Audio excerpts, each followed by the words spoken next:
everyone, this is Manju Kumari and welcome to beginning for learning।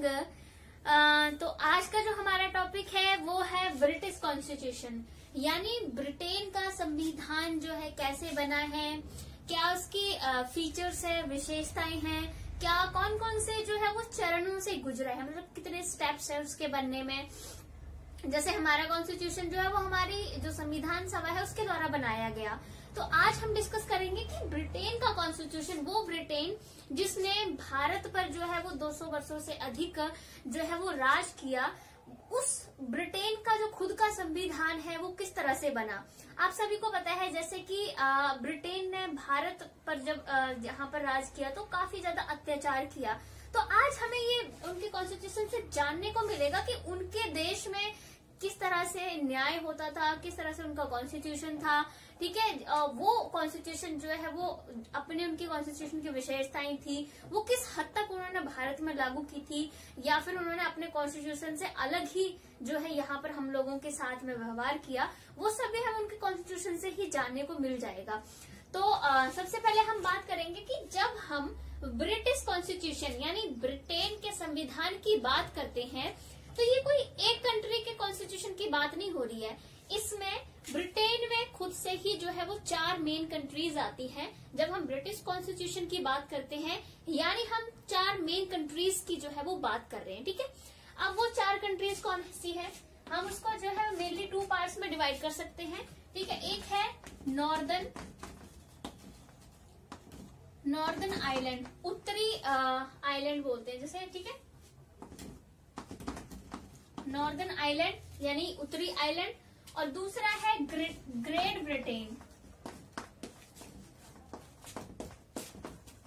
Britain यानी महान Britain. ठीक है, तो जो पूरा मैं इसको मैप पे भी दिखाऊंगी आपको। तो जो पूरा हम ब्रिटेन की बात कर रहे हैं यानी हम उसमें मेनली जो है वो इस तरह से 2 पार्ट्स में इसको बांट के डिवाइड कर रहे हैं। ठीक है, एक तो है नॉर्दर्न आइलैंड। ठीक है, इसकी स्थापना जो है वो 1921 में की गई थी।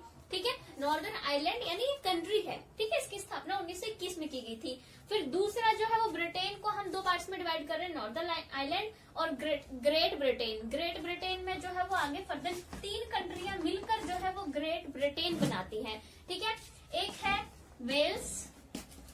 ठीक है, फिर दूसरा है इंग्लैंड वही कंट्री जिसने हमारे देश के ऊपर जो है वो शासन किया। फिर तीसरी आती है स्कॉटलैंड। ठीक है, Wales, England, Scotland, Great Britain जो है वो इन 3 कंट्रीज से मिलकर बना है। ठीक है, अब कैसे कैसे मिला, सबसे पहले वेल्स और जो इंग्लैंड है, वेल्स और इंग्लैंड जो है वो 1535 में मिले। ठीक है, मिले मतलब एक हो गए मतलब कि इनके अपने एक जो आइडेंटिटी है एक देश के रूप में वो तो रही, पर एक साथ साझा हो गए, एक साथ जो है वो इंटीग्रेट हो गए, मतलब मिल गए एक साथ कि भी हम एक साथ रहेंगे।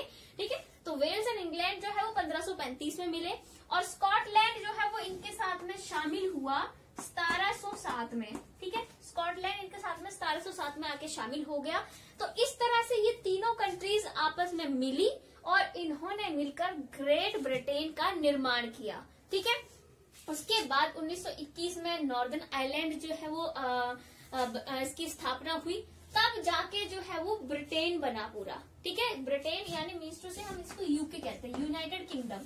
ठीक है, यूनाइटेड किंगडम जो है वो इन जो है वो 4 कंट्रियों से मिलकर बनता है। ठीक है, जब भी हम यूके की बात करेंगे यानी कोई एक कंट्री नहीं है, यूनाइटेड किंगडम से ही पता चल जाता है कि कई कंट्रियां एक साथ मिलकर आई हुई हैं, तो यूनाइटेड किंगडम में मेनली ये 4 कंट्रीज आती हैं। ठीक है, अभी आपको कंसेप्ट क्लियर हो गया होगा। मैं इसको आपको मैप पे भी दिखा देती हूँ, 1 मिनट। ओके, तो अब हम ये यूनाइटेड किंगडम का मैप देख सकते हैं। जैसे कि मैंने बोला था कि यूनाइटेड किंगडम जो है मेनली 4 कंट्रीज से मिलकर बना है। जैसे अब ग्रेट ब्रिटेन की बात करें तो मैंने बताया था कि 3 कंट्रीज़ हैं, जैसे स्कॉटलैंड, जैसे कि आप ये यहाँ देख सकते हो स्कॉटलैंड, उसके बाद दूसरी कंट्री है इंग्लैंड, देन उसके बाद है तीसरी कंट्री वेल्स। ये जो तीनों कंट्री हैं ये मिलकर जो है वो ग्रेट ब्रिटेन का निर्माण करती हैं। जैसे कि मैंने बोला था कि सबसे पहले इंग्लैंड और वेल्स, क्योंकि बिल्कुल पास पास में भी हैं, तो ये जो है वो 1535 में जाकर आपस में एक हो जाती है, इंटीग्रेट हो जाती हैं। देन उसके बाद स्कॉटलैंड भी आखिरकार जो है 1707 में इसमें शामिल हो जाता है, और फिर ये मिलकर जो है वो एक बनाती है ग्रेट ब्रिटेन। उसके बाद ये आप यहाँ देख सकते हो नॉर्दर्न आयरलैंड। नॉर्दर्न आयरलैंड ये भी यूनाइटेड किंगडम का ही हिस्सा है।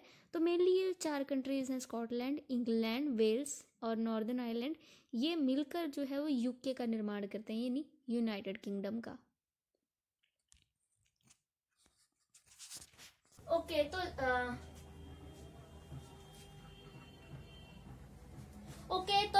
जैसे कि मैंने आपको मैप में दिखाया कि कौन सी कंट्री कहाँ है, तो उससे कंसेप्ट जो है वो ज्यादा क्लियर हो जाते हैं।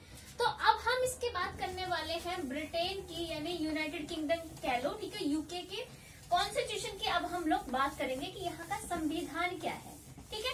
अब संविधान में जो है, मैं इसकी आपको संविधान की विशेषताएं भी बताऊंगी, कौन कौन से फीचर्स हैं, ठीक है। फीचर्स के बारे में हम बात करने वाले हैं, और फीचर्स के साथ में यानी विशेषताएं, फीचर्स के बाद हम इसके मतलब कि पहले हम इसके चरणों की बात करेंगे, कौन कौन से स्टेप्स में जो है यहाँ का कॉन्स्टिट्यूशन बना है, ये बात करेंगे। फिर कौन कौन से इसके सोर्स हैं, यानी स्रोत कौन कौन से हैं जहां से ये संविधान की जो चीजें हैं ली गई हैं, वो सेकंड नंबर पे बात करेंगे। थर्ड नंबर पे हम बात करेंगे इसके फीचर्स के बारे में। जैसे हमारे इंडियन कॉन्स्टिट्यूशन की जितने विशेषताएं हैं, वैसे ही इनके जो ब्रिटेन का कॉन्स्टिट्यूशन है, वहां की ब्रिटेन के कॉन्स्टिट्यूशन की विशेषताएं भी हम डिस्कस करेंगे। पर सबसे पहले हम लोग बात करेंगे कि कौन कौन से स्टेप्स हैं, क्योंकि सबसे पहले हम हिस्ट्री जानेंगे कि इनका संविधान बना कैसे, कौन कौन से सोर्स इन लोगों ने लिए, कहाँ से लिए।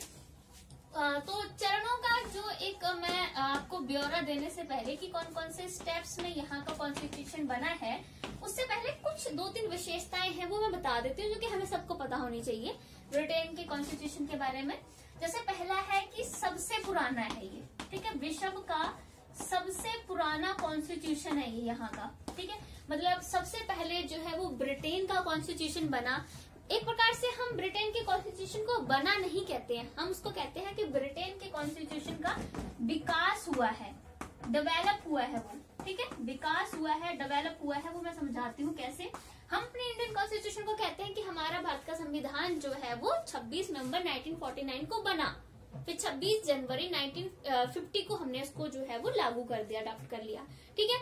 मतलब अब तो वैसे ही ब्रिटेन का कॉन्स्टिट्यूशन जो है वो यहाँ जो हम इसको बना के जगह जो हम कहते हैं कि ब्रिटेन के कॉन्स्टिट्यूशन का विकास हुआ, डेवलप हुआ, विकास हुआ, इसीलिए हम यहाँ के कॉन्स्टिट्यूशन को जो है वो विकासशील संविधान भी कहते हैं। हम यूके के कॉन्स्टिट्यूशन को विकासशील, ठीक है। विकासशील क्यों? क्योंकि यहाँ का जो संविधान है वो किसी भी संविधान सभा द्वारा नहीं बनाया गया है, कोई प्लानिंग, कोई योजना के तहत जो है वो नहीं बनाया गया है। अब जैसे इंडियन कॉन्स्टिट्यूशन बना था, पूरी प्लानिंग की गई थी, फिर हमने जाके कहा दिसंबर 1946 को हमने अपनी संविधान सभा बनाई। फिर संविधान सभा बनने के बाद ड्राफ्टिंग कमेटी आई, उन्होंने पूरे संविधान का ड्राफ्ट तैयार किया। फिर जाके इतना टाइम जो है 2 साल 11 महीने 18 दिन हमारे संविधान को बनने में लगे। फिर 24 जो है वो जनवरी को सबने जाके सिग्नेचर किए, 26 जनवरी को फिर जाके जो है लागू हुआ। मतलब पूरी एक प्लानिंग की गई थी, कैसे कैसे बनेगा, क्या क्या शामिल किया जाएगा। पर ब्रिटेन के कॉन्स्टिट्यूशन में ऐसी कोई प्लानिंग योजना नहीं की गई थी, ये अपने आप इसका धीरे धीरे विकास हुआ है। वही तो हम यहाँ चरणों में इन स्टेप्स में बात करेंगे कि विकास हुआ कैसे है। तो यहाँ का जो संविधान है सबसे पुराना है, मतलब यहाँ का संविधान सबसे पुराना संविधान है। विश्व का जो सारे संविधान है वो उन्होंने यहाँ से कुछ ना कुछ लिया है, क्योंकि सबसे पहले यहाँ का संविधान बनना शुरू हुआ, धीरे धीरे अलग अलग चरणों में गुजरता गया और इस तरह से उसका विकास हुआ। इसलिए हम उसको विकासवादी जो विकासशील संविधान भी कहते हैं। इन चरणों में आपको पूरा अच्छे से पता चल जाएगा कि कैसे उसका एक एक अलग अलग स्टेप्स में, अलग अलग टाइम पीरियड में जो है यहाँ के संविधान का विकास हुआ है, डेवलप हुआ है। किसी योजना, किसी संविधान सभा द्वारा, किसी प्लानिंग के द्वारा यहाँ का संविधान नहीं बनाया गया है। और सबसे पुराना संविधान है, ये भी आप जो है वो याद रखोगे। और सबसे पुराना संविधान है, इसीलिए हम इसको कहते हैं कि जो दूसरे जो संविधान है, ठीक है, उनके लिए ये एक मतलब कि जननी का काम करता है, ठीक है। जननी यानी यहीं से जो है वो बाकी जो, जैसे सबसे पहले यहाँ का कॉन्स्टिट्यूशन डेवलप हुआ, फिर दूसरे देशों के संविधान ने यहाँ से इसको देखकर अपने संविधान को बनाया। तो दूसरे संविधानों के लिए, दूसरे देशों के संविधान के लिए जननी का काम करता है। और एक और बात कि सबसे पहले जो है वो जनतांत्रिक या लोकतांत्रिक कह लो, जनतांत्रिक प्रणाली जो है वो भी सबसे पहले ब्रिटेन में ही आई थी। जनतांत्रिक यानी लोकतांत्रिक का मतलब जहाँ लोगों का शासन हो, किसी एक व्यक्ति के हाथ में सारी पावर ना हो, वो ही निरंकुश ना हो, सत्तावादी ना हो, वैसी प्रणाली को जनतांत्रिक यानी जहाँ जनता के हाथ में पावर हो। तो ये वाली जो प्रणाली है वो भी सबसे पहले ब्रिटेन में ही आई। आप सभी को पता है कि मोस्ट मतलब सारी कंट्रीज में यही था कि शुरुआत में राजा ही शासन किया करते थे, राजाओं के हाथ में सारी पावर होती थी। तो वैसे ही हमारे इंडिया में भी वही था, बाकी कंट्रीज में वही था। तो ऐसी सिचुएशन में जहां राजाओं का शासन चल रहा है, वैसी वाली एक सिचुएशन में सबसे पहले ब्रिटेन में जनतांत्रिक प्रणाली जो है वो यहाँ पर आई। ठीक है, तो सबसे पुराना कॉन्स्टिट्यूशन है, विकासशील है, ये जननी है दूसरे संविधानों के लिए, और जनतांत्रिक प्रणाली जो है वो भी सबसे पहले यहीं पर आई थी। ठीक है, और एक और मुख्य इसकी विशेषता, मैं इसको साफ करके लिख देती हूँ, जो बहुत ही इम्पोर्टेंट है। वैसे आपको फीचर्स में ये सब पता चल जाएगा, पर फिर भी मैं जस्ट एक ओवरऑल बता रही हूँ। जब हमारे दिमाग में ये कंसेप्ट बन जाएगा फिर चीजों को समझना आसान हो जाएगा।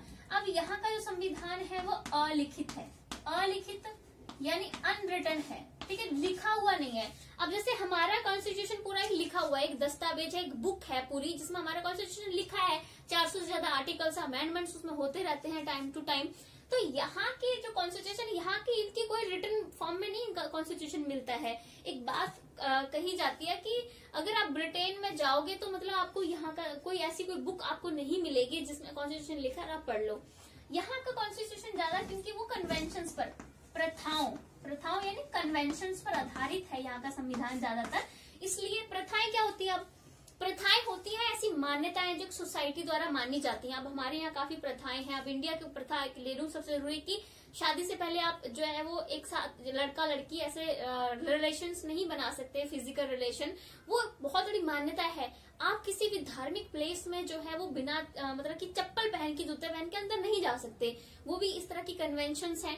ठीक है, तो इस तरह की जो प्रथाएं, क्योंकि ये सोसाइटी मान के चलती है, आपको भी सोसाइटी में रहना, तो ऐसी प्रथाएं माननी ही पड़ेंगी। तो इनका जो संविधान है प्रथाओं के रूप में है, नहीं जितनी भी लोगों की जो मान्यताएं प्रथाएं हैं उसी को संविधान मान लिया गया। ठीक है, तो वो प्रथा, अब हमारी भी जो ऐसे कन्वेंशन है, प्रथाएं क्या लिखित है, ये किसी भी बुक में नहीं लिखी गई है, कहीं नहीं लिखी गई है ना, बट है वो, फिर भी लोग उनको मानते हैं। तो वैसे ही सारी प्रथाओं को ही कॉन्स्टिट्यूशन मान लिया गया, जो कि समय के अनुसार इनके अलग अलग प्रथाएं जो है वो डेवलप हुई। ठीक है, तो रिटन फॉर्म में इनका कॉन्स्टिट्यूशन नहीं मिलता है, कोई रिटन कोई बुक वगैरह में इनका कॉन्स्टिट्यूशन नहीं लिखा है। एक प्रकार से हम कह सकते हैं कि यहाँ है माइंड में। ठीक है, सबको एक तरह से याद है ये कॉन्स्टिट्यूशन। तो ये इसकी कुछ मेन विशेषताएं थी। बाकी मैं डिटेल में इसके सारे फीचर्स, सारी विशेषताएं जो है वो डिटेल में करवाऊंगी, पॉइंट वगैरह लिखवा के पूरे। बट ये जस्ट था कि एक कंसेप्ट जो है वो हमें डेवलप करना था वहां के कॉन्स्टिट्यूशन के बारे में। तो अब हम लोग करेंगे इसके स्टेप्स कि कौन कौन से चरणों में। सबसे पहले स्टेप्स में हमें पूरी हिस्ट्री पता लग जाएगी कि जो यूके का कॉन्स्टिट्यूशन है वो किस तरह से उसकी हिस्ट्री रही है, क्या इतिहास रहा है। हम अपने संविधान का इतिहास जानते हैं, वैसे ही हम ब्रिटेन के संविधान का इतिहास जानेंगे। फिर हम जानेंगे इसके सोर्स कहाँ से लिए, मतलब जैसे हमारे कॉन्स्टिट्यूशन का आपको पता है कितने सोर्स हैं, कि हमने इंग्लैंड से भी काफी चीजें जो है वो इनके कॉन्स्टिट्यूशन से हमने लिया है। ठीक है ना, जैसे हम संसदीय प्रणाली की सरकार, कानून का शासन, ये सब जो है वो हमने इंग्लैंड के शासन जो कॉन्स्टिट्यूशन है वहीं से लिया है। ठीक है, हमने अमेरिका से भी लिया है, जुडिशरी लिया है हमने, फंडामेंटल राइट्स, ये सब हमने अमेरिका से लिया है। इस तरह की चीजें जो वो ये हमारे संविधान के सोर्स हैं। ठीक है, तो हमने दूसरे कंट्रीज के वहां से भी कुछ चीजें अपने संविधान में ऐड की हैं। बाकी हमारे जो एक सोसाइटी रही है उसको देखकर भी हमारे जो संविधान निर्माता थे उन्होंने वहां से उस चीज को ऐड किया है। इस तरह के सोर्स बहुत रहे हैं। वैसे हम इनके सोर्स के बारे में पढ़ेंगे, देन फीचर्स के बारे में डिस्कस करेंगे। तो चरण, जो फर्स्ट स्टेप है, मतलब हम हिस्ट्री की बात कर रहे हैं एक प्रकार से, उसको कहते थे एंग्लो सेक्शन पीरियड। हिंदी में भी इसको एंग्लो सेक्शन ही बोलेंगे। एंग्लो सेक्शन पीरियड को काल कह देंगे, बाकी तो वो वैसे ही लिखते हैं। ठीक है, Anglo Saxon period, Anglo Saxon period जो है इसका टाइम पीरियड जो है वो रहा था 450 से 1066 बीसी। बीसी यानी ईसा पूर्व। ठीक है, बिफोर क्राइस्ट यानी ईसा पूर्व। तो सबसे पहला पीरियड आता है एंग्लो सेक्शन पीरियड यहाँ के कॉन्स्टिट्यूशन में। इस वाले पीरियड में क्या था कि इस वाले समय में ब्रिटेन में केल्ट नाम का एक कबीला जो है वो वहां सबसे सबसे पहले रहता था। ठीक है, और इस केल्ट कबीले को जो है वो ब्रिटोन्स कहा जाता था, ब्रिटोन्स। ठीक है, तो इंग्लैंड में सबसे पहले इस टाइम पीरियड में जो है वहाँ केल्ट नाम का एक कबीला रहता था और उसको ब्रिटोन्स कहा जाता था। ब्रिटोन्स, यही इसी नाम से जो है वो ब्रिटेन नाम पड़ा इसका फिर। ठीक है, ब्रिटोन्स यानी ब्रिटेन नाम पड़ गया। तो ये कबीला रहता था सबसे पहले वहां पर। फिर इस कबीले के बाद, ठीक है, सबसे पहले ये कबीला रह रहा था। इस कबीले के बाद वहां पर जो है वो रोमन्स आ जाते हैं। ठीक है, रोम से रोमन्स जो है वो वहां पर रहने आ जाते हैं और रोमन्स आते हैं 43 से 410 BC। ठीक है, ये टाइम पीरियड वहां रोमन्स का रहता है। ठीक है, इस पीरियड तक वहां पर रोमन्स रहते हैं। अब ये जो रोमन्स हैं, इनको जो है वो एक कबीला बहुत ज्यादा जो है वो परेशान करता है। वो बहुत ही जंगली कबीला होता है, उसको कहते हैं पिट्स, PICTS, पिट्स। ये पिट्स कबीला, ये जंगली कबीला था, बहुत मतलब रोमन्स को जो है बहुत ज्यादा परेशान करता था, हमले करता था। तो इसलिए इन रोमन्स ने जो है, जहां जैसे मान लीजिए ये जंगल है, यहाँ ये कबीला रह रहा है और यहाँ पर ये जो रोमन्स है वो रह रहे हैं। यहाँ एक बड़ी दीवार भी इन्होंने जो है वो बनवाई थी इनके बीच में, ताकि ये इन पे हमला ना करें। ये जो पिट्स थे वो रोमन्स पे हमला करते रहते थे, उन्होंने एक बड़ी सी यहाँ दीवार का निर्माण भी करवाया। बट फिर क्या हुआ कि नहीं, मतलब हमले होते रहे, इसलिए यहाँ से रोमन्स जो है वो चले गए। अब रोमन्स यहाँ से चले गए तो अब यहाँ कौन रह गया? एक तो ये पिट्स कबीला जो है वो ब्रिटेन में रह गया और दूसरा जो ये केल्ट कबीला यानी जो जिसको हम ब्रिटोन्स कह रहे हैं। अब ये दो कबीले जो है वो वहां पर रह गए थे ब्रिटेन में। ठीक है, अब इन दोनों कबीलों में आमना सामना हो रहा था। अब क्योंकि पिट्स ने रोमन्स को तो भगा दिया, अब ये केल्ट और इन दोनों कबीलों में आमना सामना हो रहा था। तो ये जो केल्ट है, इसने 3 और कबीलों की जो है वो मदद ली, क्योंकि इनको हराना था। ये जंगली कबीला बहुत शक्तिशाली था, तो इसने जो है एक तो ज्यूट्स, 3 कबीलों की हेल्प ली थी, ज्यूट्स, एंग्लो और सेक्शन। ठीक है, इन 3 कबीलों की जो है केल्ट हेल्प लेते हैं। और ये जो एंग्लो और सेक्शन था ना, ये दोनों कबीले बहुत ही ज्यादा पावरफुल थे, बहुत ज्यादा शक्तिशाली थे, इनमें लीडरशिप क्वालिटी बहुत ज्यादा थी। तो जब इन्होंने जो है वो केल्ट कबीले ने एंग्लो सेक्शन की हेल्प ली, तो बाद में इन्होंने जो है वो ये तो बाद में चले गए थे, कुछ टाइम बाद जूट्स जो है वो चले गए थे, ये दोनों रह गए एंग्लो सेक्शन। तो एंग्लो सेक्शन ने जो है वो बाद में इनको हरा दिया, पिट्स को हरा दिया। ठीक है, और पिट्स को हराने के बाद अब देखो पावरफुल कबीला जो है वो एंग्लो सेक्शन ही रह गया। यहाँ पर जो केल्ट्स थे वो भी उनके ही अधीन रह गए। और इन दोनों कबीलों ने, एंग्लो और सेक्शन ने, यहाँ पर फिर ब्रिटेन में जो है वो एक प्रकार से सीमित राजतंत्र की यहाँ पर इन्होंने स्थापना की। सीमित राजतंत्र, ठीक है, सीमित राजतंत्र मतलब कि निरंकुश राजतंत्र नहीं था। ये जब भी अपना कोई डिसीजन लेते थे, मैं इसे साफ कर देती हूँ, तो ये एंग्लो सेक्शन जो थे, जब भी कोई डिसीजन लेते थे तो उस डिसीजन से पहले क्या करते थे ये लोग, मतलब कि इन्होंने एक सभा बनाई थी जिसे बोलते थे काउंसिल ऑफ एल्डर्स। ठीक है, council of elders. Council of elders को एक नाम और से भी जाना जाता था, मैं वो भी लिख देती हूँ। काउंसिल ऑफ एल्डर्स, इसको बोलते थे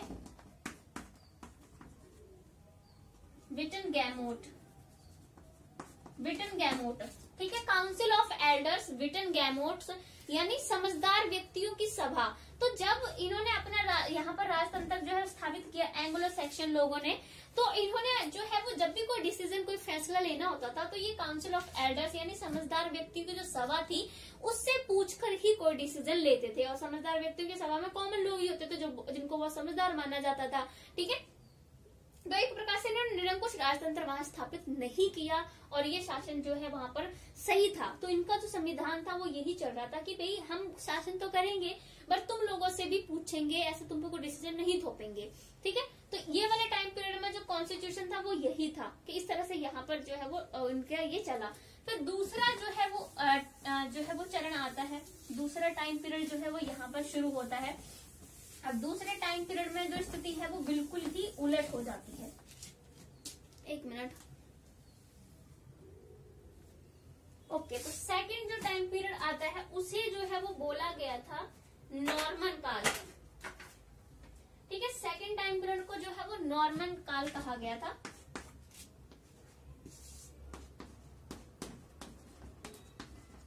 नॉर्मन काल, ये रहा था 1066 से जो है 1153 BC। ठीक है, ये वाला टाइम पीरियड। अब इस वाले टाइम पीरियड में क्या आता है कि जो नॉर्मन राज्य था, ठीक है, नॉर्मन राज्य का एक राजा था विलियम। ठीक है, विलियम जो है वो क्या करता है 1066 BC में जो है वो क्या करता है, अब ब्रिटेन पर जो ये हमला करता है। ठीक है, ब्रिटेन पर हमला करता है और हमले में क्या होता है कि ये जीत जाता है और एंग्लो सेक्शन जो कि अभी वहां शासन कर रहे थे उनको हरा देता है और वहां का राजा जो है ब्रिटेन का विलियम बन जाता है। मतलब विलियम ब्रिटेन को अपने अधिकार में कर लेता है, ब्रिटेन पर अपना पूरा अधिकार कर लेता है विलियम। तो विलियम क्या करता है, विलियम वहां पर पूरी तरह से जो है वो निरंकुश शासन था वो स्थापित करता है, जो कि अभी हम बात कर रहे थे इससे पहले एंग्लो सेक्शन थे, उन्होंने अच्छा सीमित राजतंत्र रखा, लेकिन ये पूरी तरह से निरंकुश राजतंत्र रखता है, सारी पावर अपने हाथ में लेता है, सारी पावर जो है वो केंद्रीय जो सरकार है, केंद्रीय जो सत्ता है उसके हाथ में जो है वो सारी पावर चली जाती है। राजा सब कुछ अपने कंट्रोल में रखता है, जनता के हक सारे जो है वो खत्म कर देता है। ठीक है, तो ये वाला जो टाइम पीरियड आता है सेकंड उस पे। देन उसके बाद हम जो है वो थर्ड टाइम पीरियड की बात करते हैं। अब देखो पहले जो टाइम पीरियड है वहां पर क्या चल रहा है,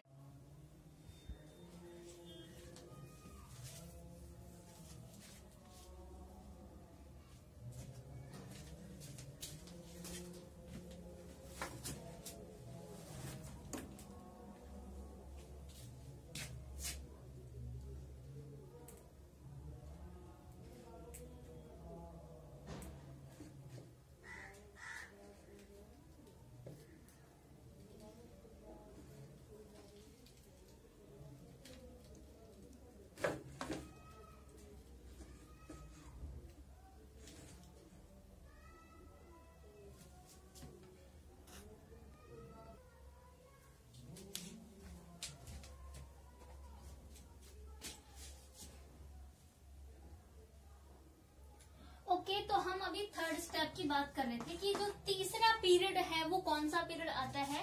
तो हमारा तीसरा पीरियड है लंकास्ट्रियन। ठीक है,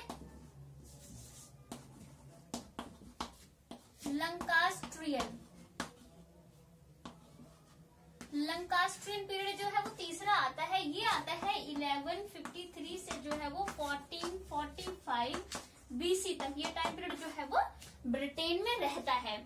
इस टाइम पीरियड में अब जो राजा आता है वो राजा होता है हेनरी प्रथम। हेनरी प्रथम जो है वो बिल्कुल अलग ही काम करता है। इससे पहले जो राजा था नॉर्मन था, आपको पता है कि नॉर्मन का जो राजा था विलियम, तो नॉर्मन का जो राजा था इससे पहले वो बहुत निरंकुश था, जैसे कि मैं आपको बताया कि सारी पावर जो है वो अपने हाथ में ले ली थी। ठीक है, लेकिन हेनरी प्रथम जो है वो लंकास्ट्रियन पीरियड में आता है और ये जो है वो बहुत ज्यादा सुधार करता है। जो नॉर्मन ने गलत काम किए थे उनमें काफी ज्यादा ये इम्प्रूवमेंट लेके आता है। ये क्या करता है, कुछ वैधानिक संस्थाएं जो होती हैं उनका निर्माण करता है। ठीक है, वैधानिक संस्थाएं यानी लीगल इंस्टीट्यूशंस। ठीक है, वैधानिक यानी लीगल, और लीगल काम कौन सा होता है, जो कानून के अनुसार होता है उस कार्य को हम लीगल कहते हैं। तो वैसे ही कुछ लीगली जो इंस्टीट्यूशंस है उनकी स्थापना ये जो है स्थापित करता है हेनरी प्रथम। यानी ये जो है वो राज्य का कार्य करने के लिए अलग अलग तरह की संस्थाओं का निर्माण करता है। जैसा आपको पता है कि अभी हमारा जो है वो स्टेट का सारा काम करने के लिए अलग अलग इंस्टीट्यूशंस हैं, अलग अलग तरह के भाग है। जैसे हमारा कार्यपालिका है, न्यायपालिका है, विधायिका है, इनके सबके अपने अलग अलग कार्य दिए गए हैं कि न्यायपालिका न्याय का काम करेगी। तो वैसे ही इसने भी ऐसी ही कुछ, हेनरी प्रथम ने ऐसी ही कुछ जो लीगल संस्थाएं थी उनका जो है वो उनकी स्थापना की थी। ठीक है, जैसे इसने न्याय के लिए तो ऐसे कोई एक संस्था बनाई थी जो न्याय का सारा काम देखेगी। ठीक है, जैसे अपनी न्यायपालिका है वो सारा काम देखती है, वैसे इसने न्याय के लिए एक्सचेकर नाम की एक संस्था बनाई थी जो कि न्याय करने का कार्य करती थी। मतलब ये नहीं कि राजा उसमें बिल्कुल हस्तक्षेप नहीं करता था, राजा भी उसमें करता था। मतलब एक प्रकार से उसको सजेशन के लिए आपको उसके लिए संस्था को बनाया गया था, इस संस्था को काम दे दिया गया था भी न्याय करना है इसने। वैसे ही फिर शासन को चलाने जो शासन के कार्य होते हैं, अब आपको पता है कि हमारे जो शासन के काम जो है वो कार्यपालिका करती है, ठीक है, गवर्नमेंट बनाते हैं, सारा शासन वो चलाते हैं। तो वैसे ही जो शासन के कार्य थे उनको करने के लिए इसने जो है वो एक ऐसी एक संस्था का निर्माण जो था वो उसने किया, और वो जो संस्था थी जो शासन का कार्य करती थी उनको जो है वो कई चीजों पर जो है वो राजा को सजेशंस दिया करती थी, ठीक है, मतलब कि पूरी तरह से उसके काम जो है वो लागू नहीं होते थे, लेकिन वो जो संस्था है वो राजा को सजेशंस दिया करती थी, मतलब एक प्रकार से वो भी शासन के कार्यों में जो है वो पार्टिसिपेट कर रही थी, ठीक है। तो इस तरह की ही कुछ जो संस्थाएं वगैरह जो है वो उसने खोली थी। इस संस्था का नाम भी लिख देती हूँ मैं, क्यूरिया रेजिस। क्यूरिया रेजिस नाम की संस्था थी जो प्रशासनिक कार्यों में हेल्प करती थी, ठीक है। अब यही जो लंगास्ट्रियन टाइम पीरियड था, इसी टाइम पीरियड में जो है वो एक और फेमस राजा आता है हेनरी के सिवाय। हेनरी ने तो काफी अच्छे काम किए। अब एक और राजा आता है, उसका नाम था सम्राट जॉन। सम्राट जॉन, जब सम्राट जॉन जो है वो राजा बनता है, ठीक है, जब ये राजगद्दी पे बैठता है, तो जो जितने भी जो सामंत थे, जो जमींदार थे, जागीरदार थे, जमींदार थे, वो सारे जो है वो इसके विरोध में जो है वो एक आंदोलन कर देते हैं। वो कहते हैं ये सामंत और जमींदार की ये बहुत अयोग्य है, मतलब इसके अंदर कोई एबिलिटीज नहीं है, वो कहते हैं ना कि अदूरदर्शी है, इसको शासन चलाने का कोई भी इसको जो है मतलब कि एक्सपीरियंस नहीं है, इसको नहीं पता शासन कैसे चलाया जाएगा। इसलिए जो सामंत और जमींदार हैं वो इसका काफी विरोध करते हैं, और फिर विरोध करने के लिए मतलब विरोध करने के बाद उसको राजगद्दी से हटने के लिए कहते हैं, लेकिन नहीं हटता है। बट एक दस्तावेज जो है वो लेके आते हैं, उसपे सिग्नेचर करवाए जाते हैं, और वो सिग्नेचर होते हैं 15 जून 1215। ये बहुत इंपॉर्टेंट है, ये जरूर याद रखना।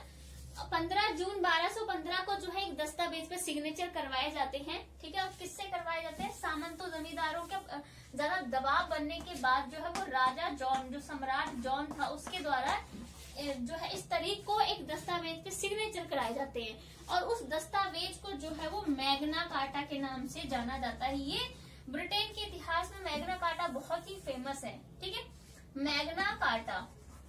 तो उस दस्तावेज को मैग्ना कार्टा के नाम से जाना जाता है, और उस पर सिग्नेचर जो है वो करा लेते हैं। अब ये जो मैग्ना कार्टा था, ये किस चीज के लिए फेमस था? मैग्ना कार्टा में था कि जो राजा की सारी शक्तियां थी, उन सभी शक्तियों को जो है वो सीमित कर दिया गया था, लिमिटेड कर दिया गया था, जो इसकी पावर है राजा की। यानी फिर से जो हम कह सकते हैं कि इस वाले पीरियड में जो है वो सीमित राजतंत्र आ गया, ठीक है। अब नेक्स्ट जो पीरियड आता है उसमें जो है वो फिर से, क्योंकि यहाँ पर ब्रिटेन में हम देख रहे हैं जब से यही चल रहा है कि सीमित राजतंत्र आता है, फिर नेक्स्ट टाइम पीरियड में फिर से जो है निरंकुश राजतंत्र आ जाता है, और फिर से यही होता है। अब थर्ड जो टाइम पीरियड था लंगास्ट्रियन का, वहां सीमित राजतंत्र हुआ, और फोर्थ पीरियड में फिर से जो है निरंकुश राजतंत्र आ जाता है। अब आते हैं टूडोर और स्टुअर्ट, ठीक है, टूडोर एंड स्टुअर्ट। ये वाले राजा जो आते हैं, टूडोर और स्टुअर्ट वंश के राजा, ये फिर से जो है वो निरंकुश राजतंत्र ही लेके आ जाते हैं ब्रिटेन में, मतलब सारी पावर जो है ये अपने हाथ में ले लेते हैं, ठीक है। तो ये स्टुअर्ट किंग्स थे, इनका टाइम पीरियड था 1606 से लेकर 1714 तक, ठीक है। इस टाइम पीरियड तक ये शासन जो है वो करते हैं, और बिल्कुल मतलब कि निरंकुश राजतंत्र लेके आ जाते हैं। तो इसी टाइम पीरियड में अब क्योंकि अब लोग जो है वो परेशान हो चुके थे राजाओं के इस निरंकुश राजतंत्र से, इसलिए जो है इसमें एक फेमस क्रांति आती है 1688 में हुई थी। उस क्रांति को जाना जाता है ग्लोरियस रेवोल्यूशन के नाम से, ग्लोरियस रेवोल्यूशन, ठीक है। उस क्रांति को ग्लोरियस रेवोल्यूशन के नाम से जाना जाता है। ये आई थी 1688 में, ये वाली क्रांति, हिंदी में इसको शानदार क्रांति कहते हैं, ठीक है। तो ये क्रांति क्यों? ये लोगों द्वारा की जाती है राजा के निरंकुश राजतंत्र को खत्म करने के लिए, ठीक है। तो मतलब ये अब लोग जो है वो परेशान हो चुके हैं, लोग भी चाहते हैं कि राजा का जो निरंकुश राजतंत्र है वो खत्म हो, तब ये क्रांति होती है। और इस क्रांति के बाद इसी टाइम पीरियड में जो है एक बहुत ही फेमस दस्तावेज जो है वो साइन होता है, वो था 1689 में, एक साल बाद में। इस अधिकार पत्र नाम से एक दस्तावेज था, वो यहाँ पर जो है वो साइन किया जाता है। और ये सबसे ज्यादा महत्वपूर्ण है ब्रिटेन के कॉन्स्टिट्यूशन में। ये अधिकार पत्र बहुत ही महत्वता रखता है। इस अधिकार पत्र में कई बातें कही गई थी। एक तो कही गई थी कि अब देखो संसद आ गई थी, अब जो है वो संसद बना दी गई थी, ठीक है, इस वाले टाइम पीरियड में। और कहा गया था कि राजा जो है वो कोई भी नया कर लगाएगा, कोई टैक्स लगाएगा, तो उसको संसद से पहले स्वीकृति लेनी पड़ेगी, तभी वो किसी तरह का कोई टैक्स लगा सकता है, ठीक है। उसके बाद सेकंड बात इसमें कही गई थी सॉरी, सेकंड बात जो है वो उसमें कही गई थी सेना रखने के लिए, कि अगर राजा कोई सेना रखेगा तो उसकी स्वीकृति भी पहले उसे संसद से लेनी पड़ेगी, तभी वो कोई सेना जो है वो अपने पास रख सकता है। मतलब पूर्व ऐसा नहीं था कि रख नहीं सकता था, रख सकता था, लेकिन पहले संसद से इजाजत लेनी पड़ेगी उसे, ठीक है।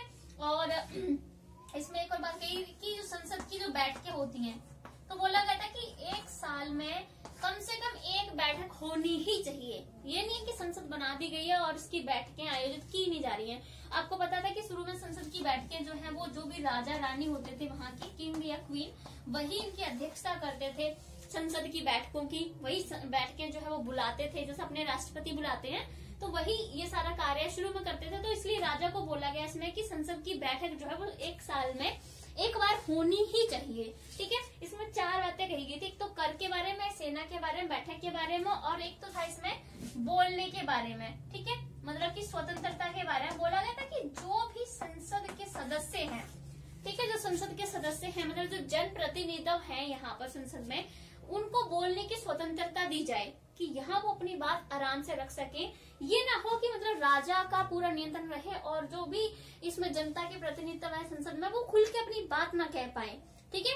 ये नहीं है कि अगर मान लीजिए उसने खुल के कोई अपनी बात कह भी दी तो बाद में राजा उसको सजा दे, ऐसा नहीं होना चाहिए। तो ये 4 मेन बात जो है वो इसमें कही गई थी। तो ये अधिकार पत्र और वो जो मैग्ना कार्टा है, ये ब्रिटेन के जो कॉन्स्टिट्यूशन में इसमें बहुत ही महत्वपूर्ण भूमिका निभाते हैं, ठीक है। अब हमारे पास आता है लास्ट, जो हम कहते हैं एक प्रकार से टाइम पीरियड, वो होता है हमारा 5th, वो है हैनोवर काल। हैनोवर काल में अब जो है वो, जैसे मैंने बोला कि पिछले हमने जो टुडोर और स्टुअर्ट काल में बोला था कि संसद की स्थापना हो गई थी, हैनोवर काल में संसद जो है वो सर्वोच्च हो गई। मतलब आपको पता है कि ब्रिटेन में संसद की सर्वोच्चता है, ठीक है। हमारे इंडियन कॉन्स्टिट्यूशन में सबसे ऊपर हमारा संविधान है, ठीक है, सबसे ऊपर हमारा संविधान है। बट ब्रिटेन में अगर हम बात करें तो सबसे ऊपर यहाँ पर जो है वो जो ब्रिटेन की जो संसद है वो सबसे ऊपर है, उसको सर्वोच्चता प्राप्त है। हमारे यहाँ पर संसद को सर्वोच्चता प्राप्त नहीं है, ठीक है। तो अब इस वाले हैनोवर टाइम पीरियड में संसद को सर्वोच्चता प्राप्त हो गई, मतलब संसद जो है सबसे ऊपर हो गई, ठीक है, राजा से ऊपर भी मानी गई अब संसद। जैसे पहले जो भी सदस्य होते थे ना संसद के, ठीक है, जो भी मंत्री, हम जिन्हें कह सकते हैं सदस्य की जगह मंत्री, तो जो भी मंत्री होते थे, मंत्री की नियुक्ति जो है वो राजा करता था, मंत्री की पदयुक्ति करनी है वो सब राजा करता था। लेकिन इस टाइम में ये सारा जो काम था वो अब संसद को दे दिया गया, संसद ने ये सारा कार्य अपने हाथ में ले लिया, ठीक है। और आपको मैंने बताया कि जो भी मंत्रिमंडल होता था उसकी जो बैठकें होती थी, उनकी अध्यक्षता जो है वो राजा या रानी करते थे, ठीक है। लेकिन अब मंत्रिमंडल की बैठकों की अध्यक्षता जो है वो प्रधानमंत्री करने लगा, ठीक है। राजा से ये वाला हक भी जो है वो ले लिया गया, अब इनकी बैठकें की अध्यक्षता प्रधानमंत्री करने लगा। इसमें एक और जो है वो महत्वपूर्ण बात आती है। इसी टाइम पीरियड में एक राजा था, उसका नाम था जॉर्ज, ठीक है। जॉर्ज जो था उसको इंग्लिश नहीं आती थी, ठीक है। जॉर्ज को जो है वो इंग्लिश बोलना नहीं आती थी, इसलिए वो जो ये मंत्रिमंडल की बैठकें होती थी उसमें नहीं जाता था। मतलब पहले राजा करवाता था ना बैठकें, तो ये जॉर्ज जाता ही नहीं था कि उसको इंग्लिश नहीं आती, इसलिए वो बैठकों में नहीं जाता था। तो उसने ये वाला जो काम था कि अध्यक्षता करने का काम था, एक विंग पार्टी होती थी उस टाइम यहाँ पर, विंग पार्टी का एक सदस्य था सर रॉबर्ट, ठीक है। विंग पार्टी का एक सदस्य था सर रॉबर्ट। तो इस राजा ने सर रॉबर्ट को कह दिया कि ये जो मंत्रिमंडल की बैठकों की अध्यक्षता करनी है वो अब तुम करोगे, ठीक है। तो इसी व्यक्ति को जो है वो सबसे पहले जो है वो प्रधानमंत्री कहा जाने लगा, पीएम, ठीक है, प्राइम मिनिस्टर, इसी को जो है वो पीएम कहा जाने लगा। तब से वहां पर एक पीएम का पद आ गया, और जो अभी तो वहां चलता ही है, ठीक है। और अभी सारी पावर जो पीएम के हाथ में ही है सॉरी, ये एक्चुअली चौक के उससे ना मुझे थोड़ी एलर्जी है। तो ये तो हो गया। अभी अब देखो यहाँ तक आ चुके हैं हम कि जो पावर है वो प्रधानमंत्री के हाथों में आ चुकी है। फिर 1928 में यहाँ ब्रिटेन में जो है वो यूनिवर्सल अडल्ट फ्रेंचाइज आया, सार्वभौमिक वैश्विकाधिकार, ठीक है, ये इस टाइम पीरियड में आता है। फिर आपको पता है कि संसद जो है वो अब प्रेजेंट में बात करें, संसद ही मेन बन जाती है, वही उनका कानून है, वही उनका संविधान है, ठीक है। और संसद के यहाँ 2 सदन है, जो कि मैंने पहले बताया, अपने राज्यसभा लोकसभा है, वैसे इनके house of common,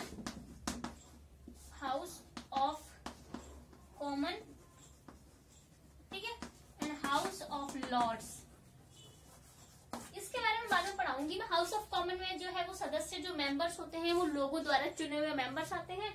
house of Lords में जो भी राजघराने के सदस्य होते हैं वही इसके मेंबर बनते हैं। यहाँ किसी का चुनाव नहीं किया जाता, बस एक प्रकार से पैतृक पद जैसा होता है ये, ठीक है। यहाँ पर तो ये तो हुआ कि किस तरह से यहाँ पर जो है वो एक हिस्ट्री रही है, एक संविधान बनने की जो एक प्रोसेस यहाँ पर रही है। जैसे अब आप में से हो सकता है कोई सोच रहा हो कि संविधान की तो बात हुई नहीं, तो ये जो भी यहाँ अधिकार पत्र आ रहे थे, मैग्ना कार्टा आ रहा है, ये सब संविधान का ही हिस्सा है। इनका कॉन्स्टिट्यूशन ब्रिटेन का कोई रिटन कॉन्स्टिट्यूशन तो है नहीं। जो भी पहले से लेकर बातें चली आ रही हैं, ये अधिकार पत्र वगैरह, इन सबको ही, इन सभी प्रथाओं को ही वहाँ का कानून माना जाता है, इन सभी प्रथाओं को ही संविधान माना जाता है। तो इसलिए मैं ये इसमें करवा रही हूँ। पर किसी को लगे कि संविधान लिखने में तो कुछ आया नहीं, वो यही सारा संविधान ही है उनका ये, ठीक है। तो अब हम लोग बात कर लेते हैं एक प्रकार से ब्रिटेन के कॉन्स्टिट्यूशन का। मैंने बात कर ली चरण की, अब हम बात कर लेते हैं सोर्स की। यहाँ से ज्यादा क्लियर हो जाता है सोर्स करने से कि क्या स्रोत है, ठीक है। इन्होंने मतलब अपना संविधान जो है वो कहाँ से लिया है।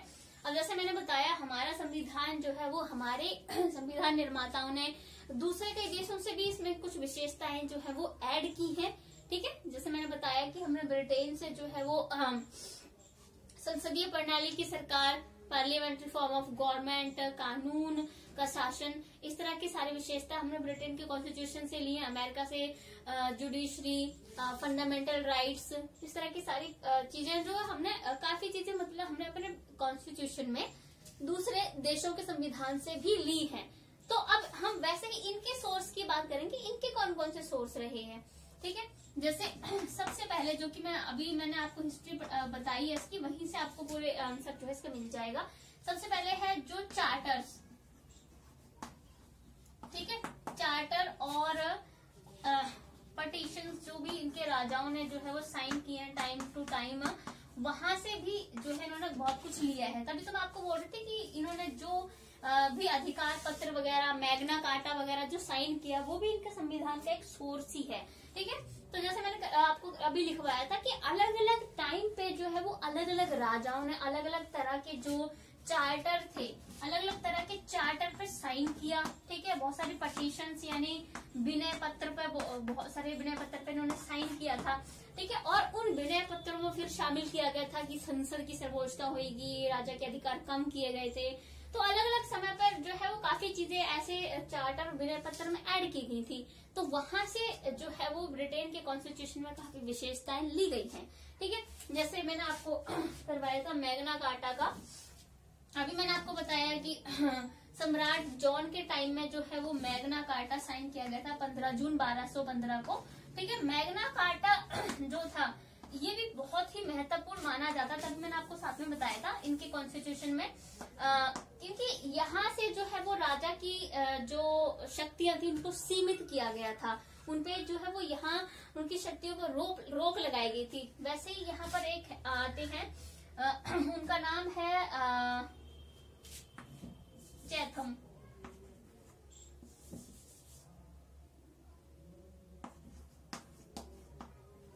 एक व्यक्ति है जिनका नाम है चैथम, ठीक है। तो ये जो चैथम है ना, ये चैथम कहते हैं कि ये जो मैग्ना कार्टा है ना, ये मैग्ना कार्टा है, इसको वो कहते हैं Bible of Britain constitution, Bible of British constitution, British constitution, यानी ये ब्रिटेन का जो संविधान है उसको जो है बाइबल बताते हैं मैग्ना कार्टा। ठीक है, तो मतलब मैंने पहले बताया मैग्ना कार्टा बहुत इंपॉर्टेंट था। तो चैथम जो एक व्यक्ति है वो कहते हैं कि ये जो मैग्ना कार्टा है ये उनके संविधान का बाइबल है, बाइबल के रूप में जो है वो काम करता है। ठीक है, उसके बाद एक और जो है वो एक 2-3 और विनय पत्र चार्टर उन्होंने साइन किए थे। एक है 17 जून 1628 में एक चार्टर पे साइन किया जाता है, और वो जो राजा होते हैं वो चार्ल्स, ठीक है, सम्राट चार्ल्स, सम्राट चार्ल्स जो है इस पे साइन करते हैं। और इस पटिशन का, इस चार्टर का नाम था पटिशन ऑफ राइट्स। ठीक है, इसमें साइन जो करते हैं, और इसमें पटिशन में काफी बातें कही गई थी। जैसे इन्होंने पहली बोली कि संसद की स्वीकृति के बिना राजा जो है वो कर नहीं लगा सकता है। ठीक है, और मतलब कर नहीं लगा सकता है, उसके बिना सेना नहीं रख सकता है, और किसी भी व्यक्ति को जो है वो कैदी नहीं बना सकता अपनी मर्जी से राजा। ठीक है, मतलब संसद की स्वीकृति के बिना अपनी मर्जी से किसी व्यक्ति को कैदी नहीं बना सकता है, कर नहीं लगा सकता, सेना नहीं रख सकता है। पटिशन ऑफ राइट्स में ये कहा गया था। ठीक है, तो ये वाली चीज जो है वो अभी इनके कॉन्स्टिट्यूशन में लागू हो गई है कि भी हाँ ये संविधान है कि राजा ऐसा नहीं कर सकता है। तो वही संविधान बन गया। इस तरह की जो प्रथाएं लागू हुई वही संविधान बन गई। फिर आपको मैंने ये 1689 का अधिकार पत्र के बारे में भी डिटेल में बताया। तो इस अधिकार पत्र से तो बहुत ज्यादा बातें निकल के आई जो कि उनका संविधान बन गया। जैसे मैंने बोला कि संसद की स्वीकृति के बिना राजा कर नहीं लगा सकता, सेना नहीं रख सकता संसद की स्वीकृति के बिना। ठीक है, और बैठक जो है उसको 1 साल में संसद की बुलानी ही पड़ेगी, कम से कम एक बार तो बुलानी पड़ेगी।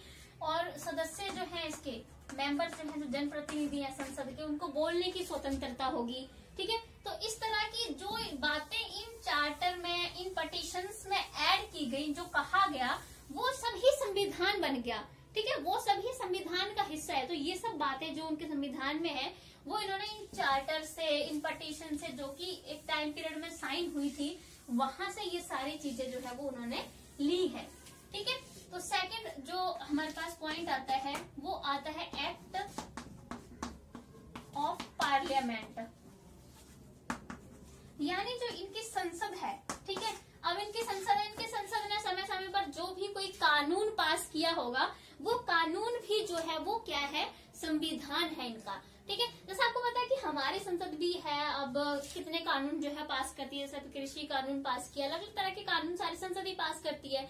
ठीक है, तो हमारे यहाँ वो संसद द्वारा कानून पास किए जाते हैं, उन्हें हम संविधान नहीं मानते, हम उन्हें सामान्य कानून कह देते हैं, बट हम उन्हें संविधान नहीं मानते हैं। हमारे संविधान में जो सारी बातें हैं वो पहले से ही लिखी हुई है। समाज जो संसद कानून बनाती है वो संविधान नहीं माना जाता है। लेकिन यहाँ पर क्या होता है कि संसद की ही सर्वोच्चता है, जो मैं पहले से ही बोल रही हूँ कि यहाँ संसद सबसे ऊपर है।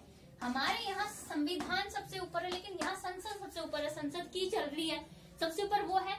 तो जो भी संसद कानून जो है लागू करती है उनको ही संविधान मान लिया जाता है। तो जो संसद ने कानून लागू किए वो भी इनके संविधान का ही हिस्सा है। ठीक है, और यहाँ पर एक तो है कि संसद की सर्वोच्चता है, बाकी जो यहाँ पर सामान्य कानून है, सामान्य कानून और दूसरे जो संवैधानिक कानून है, उनमें कोई भी अंतर नहीं है। ठीक है, कोई भी अंतर नहीं है। ठीक है, यानी जैसे हमारे संवैधानिक कानून है, हमारे संविधान में लिखा है कि सबको समान अधिकार है, समान स्वतंत्रता, ये हमारे संविधान में लिखा गया है। बाकी हमारे सामान्य कानून संसद पास करती है। बट इनके जो संवैधानिक कानून है और जो सामान्य कानून है उनमें कोई अंतर नहीं, एक जैसे ही माने जाते हैं वो। तो इसलिए भी जो भी मतलब सामान्य कानून जो उनकी संसद पास करती है उसको ही संविधान मान लेते हैं। ठीक है, तो एक ये है कि जो भी कानून पास करेगी संसद, ठीक है, तो उसको ही संविधान का हिस्सा मान लिया जाएगा। तो ये भी इनके लिए एक सोर्स ही रहा संविधान का। यहाँ से इन्होंने अपने जो उनको कानून सही लगे संसद के पास किए हुए उसको अपने संविधान में ऐड कर लिया। ठीक है, तो जो नेक्स्ट हमारे पास सोर्स आता है वो आता है जुडिशियल डिसीजंस। जुडिशियल डिसीजंस, अब जो इनकी न्यायपालिका है, ठीक है, न्यायपालिका है जो वो डिसीजंस लेती है, ये उसको भी संविधान का ही हिस्सा मान लेता है, संविधान ही मान लेते हैं। जो इनको डिसीजन जो है वो एकदम सही लगते हैं।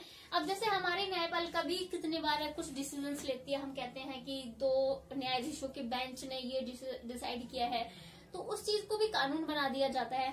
ठीक है, संविधान में ऐड जो है वो बाद में सोच समझ के कर दिया जाता है कि भी हाँ संविधान में ये चीज ऐड करनी ही है।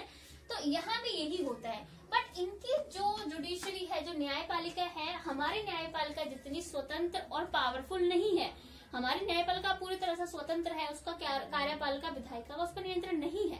बट यहाँ की न्यायपालिका जो है वो नहीं उतनी स्वतंत्र है, क्योंकि जो संसद है वही सर्वोच्च है यहाँ पर। ठीक है, तो यहाँ पर जो इनकी न्यायपालिका उसको जुडिशियल रिव्यू का अधिकार भी जो है वो नहीं प्राप्त है, जो कि हमारी न्यायपालिका को प्राप्त है।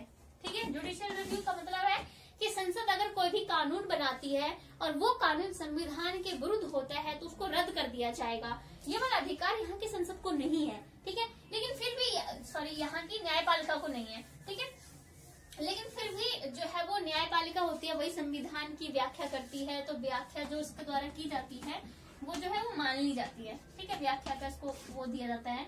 अब जैसे यहाँ की कुछ कई डिसीजन जो है वो ये सुनाती है यहाँ की जुडिशरी।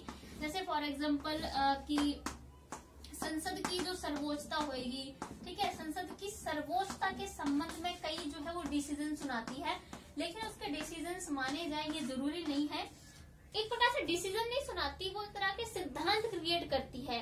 जैसे यहाँ की संसद सबसे ऊपर है, तो ये इस तरह के सिद्धांत लिख के देगी कि हाँ संसद को ये करना चाहिए, संसद को लोगों का ख्याल रखना चाहिए, ये करना चाहिए, वो करना चाहिए, करेगी, ऐसा लागू नहीं करती है ये। हमारे यहाँ सीधा लिख देगी कि ये करेगी, सरकार ऐसा करेगी, लेकिन यहाँ करेगी नहीं, करना चाहिए। एक प्रकार से सिद्धांत लागू करते हैं संसद की सर्वोच्चता के बारे में। ठीक है, मतलब पूरा, क्योंकि आपको पता है संसद ऊपर है, तो ऊपर वाले को नीचे वाला कोई तू ऐसा करेगा या आप ऐसा करोगे, ऐसा नहीं ना सीधा ऑर्डर दे सकते, ऊपर वाला आपको दे सकता है। वही वाली चीज जो है वो यहाँ है कि न्यायपालिका इनकी संसद से नीचे मानी जाती है। ठीक है, अब जो मंत्री हैं, ठीक है, मंत्रिमंडल है या मंत्री हैं, वो उन पे कौन कौन से नियंत्रण रखे जाएंगे उसके बारे में भी डिसीजन लेती है ये। ठीक है, तो इस तरह के जो है मतलब इसके द्वारा जो भी डिसीजन लिए जाते हैं उनको भी जो डिसीजन लगता है कि सही है वो उसको संविधान का हिस्सा मान लेते हैं। ठीक है, ऐसे ही कुछ और सोर्स हैं, वो भी थोड़ा जल्दी करवा देती हूँ। अब एक एग्जांपल और लिखवा देती हूँ इसका। हाँ, ये जो जुडिशियल था, अभी न्यायपालिका थी जुडिशरी, जैसे एक एग्जांपल देती हूँ। जैसे मैंने आपको बोला कि ये जो डिसीजंस लेती है उसको संविधान मान लिया जाता है। एक था 1923 में इसने डिसीजन लिया था, सेक्रेटरी ऑफ स्टेट्स वर्सेस ऑबरिंग। ये एक डिसीजन था 1923 में लिया गया था जुडिशरी के द्वारा, न्यायपालिका के द्वारा। इस वाले डिसीजन में कहा था न्यायपालिका ने कि अगर न्यायपालिका किसी भी कैदी को, किसी बंदी को अगर छोड़ देती है तो उसके इस फैसले के खिलाफ कोई अपील नहीं की जाएगी। ठीक है, कि अगर कोई कैदी या न्यायपालिका ने उसको छोड़ दिया तो उसके डिसीजन के खिलाफ कोई अपील नहीं की जाएगी। तो इसको बस कॉन्स्टिट्यूशन में ऐड कर लिया। ठीक है, तो इस तरह की वो है। यहाँ लोगों को तलाशी के विरुद्ध भी अपना एक अधिकार जो है वो प्राप्त है कि तलाशी नहीं ले सकते हैं, वो कंडीशंस रखी हुई हैं। ठीक है, तो अगला जो सोर्स है वो है हमारे पास, फोर्थ है सामान्य कानून, कॉमन लॉज। ठीक है, कॉमन लॉज, सामान्य कानून। अब सामान्य कानून कौन हमारे सामान्य कानून कौन से? हमारे सामान्य कानून हमारी संसद जो है वो बनाती है, हमारी संसद लागू करती है सामान्य कानूनों को। लेकिन यहाँ के सामान्य कानून का मतलब है इन लोगों के जो वर्षों से चले आ रहे रीति रिवाज हैं, जो इन लोगों की प्रथाएं हैं जो कि बहुत पुरानी चली आ रही है, उन्हीं को सामान्य कानून मान लेते हैं। यहाँ के सामान्य कानून का मतलब ये नहीं कि संसद ने लागू किए हैं, संसद ने बनाए हैं, नहीं, ये प्रथाएं रीति रिवाज है उनको ही कॉमन लॉज मानते हैं। ठीक है, हमारे कॉमन लॉज संसद करती है, लेकिन इनके प्रथाएं रीति रिवाज ही कॉमन लॉज हैं। और इनके जो और ये नहीं कि भाई इन कॉमन लॉज की कोई वैल्यू नहीं है, बहुत वैल्यू है। इन कॉमन लॉज के अकॉर्डिंग इनको काफी अधिकार और स्वतंत्रताएं प्राप्त हैं। अब जो हमको राइट्स एंड फ्रीडम दिए गए हैं हमारे फंडामेंटल राइट्स में, ठीक है, वो इनको इन कॉमन लॉज के अकॉर्डिंग मिल जाती है। ठीक है, अब हमारे तो फंडामेंटल में ऐड कर दिया गया स्वतंत्रता का, समानता का अधिकार है, शोषण के विरुद्ध अधिकार है, धार्मिक स्वतंत्रता का अधिकार है, वो सारे इनको कॉमन लॉज के अंदर आते हैं। तो कॉमन लॉज मीन्स टू से कि जो संसद ने नहीं बनाए, संसद ने नहीं लागू किए, वो प्रथाएं वगैरह हैं और इनको न्यायपालिका भी मान्यता देती है। हमारे यहाँ जो कन्वेंशंस हैं, ठीक है, उनको न्यायपालिका जो है वो मान्यता नहीं देगी। अगर किस तरह की कोई प्रथा है, कोई कन्वेंशन है, अगर कोई उसको नहीं मानता तो आप न्यायपालिका में जाके उसके विरोध में अपील नहीं कर सकते। बट यहाँ न्यायपालिका इनको मान्यता देती है क्योंकि इनके प्रथाएं ही कॉमन लॉज है, तो न्यायपालिका भी स्वीकृति दी जाती है उन्हें। ठीक है, तो यहाँ से भी ये भी एक सोर्स हो गया। ठीक है, उसके बाद जो हमारे पास नेक्स्ट आता है, एक और बता देती हूँ मैं, वो है कन्वेंशंस। एक तो एक्सपर्ट्स की बात भी कर लेते हैं हम। कुछ एक्सपर्ट्स, आपको पता है, अब जैसे हमारे संविधान जिन लोगों ने लिखा वो विशेषज्ञ ही थे ना, एक प्रकार से एक्सपर्ट थे ना। उन्होंने कई देशों का संविधान पढ़ रखा था, उनको दूसरे देशों के संविधान का नॉलेज था अच्छा, तब जाके उन्होंने हमारे संविधान के बारे में लिखा, हमारा संविधान लिखा। अब वैसे ही यहाँ पर कुछ एक्सपर्ट्स होते हैं जिन्होंने संविधान दूसरे देशों को पढ़ रखा होता है, संविधान की उनको नॉलेज होती है, देश की नॉलेज होती है कि क्या कंडीशन चल रहे हैं, लोगों के क्या अधिकार होने चाहिए।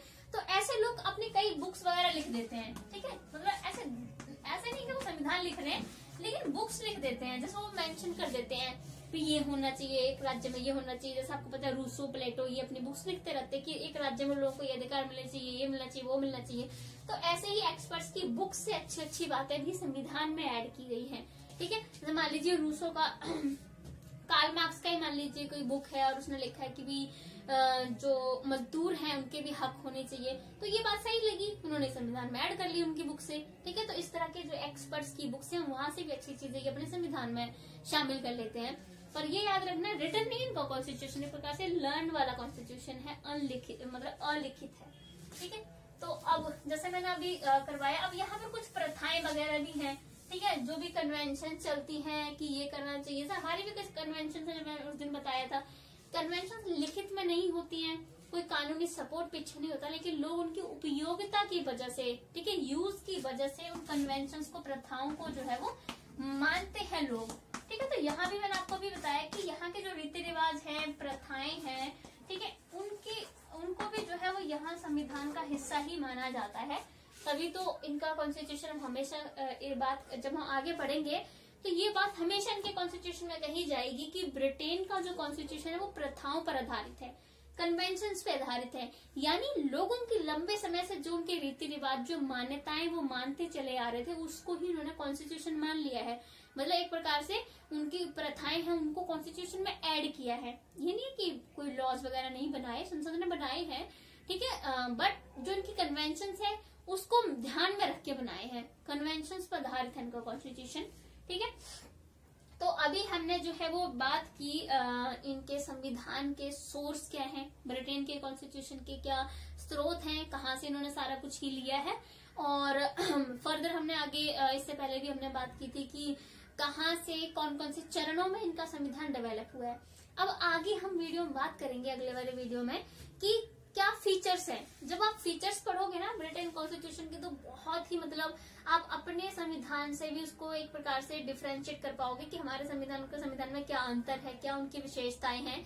बहुत ही इंटरेस्टिंग रहने वाला है वो वाला वीडियो, क्योंकि मुझे भी उनके कॉन्स्टिट्यूशन की जो विशेषताएं पढ़ने में बहुत ही मजा आता है। तो आपको अगर ये वीडियो अच्छा लगा हो तो लाइक शेयर सब्सक्राइब जरूर करना। और इसका जो भी नेक्स्ट वीडियो बनेगा, मैं इस वीडियो के डिस्क्रिप्शन बॉक्स में उसका लिंक डाल दूंगी, आप वहां से उसे देख सकते हो।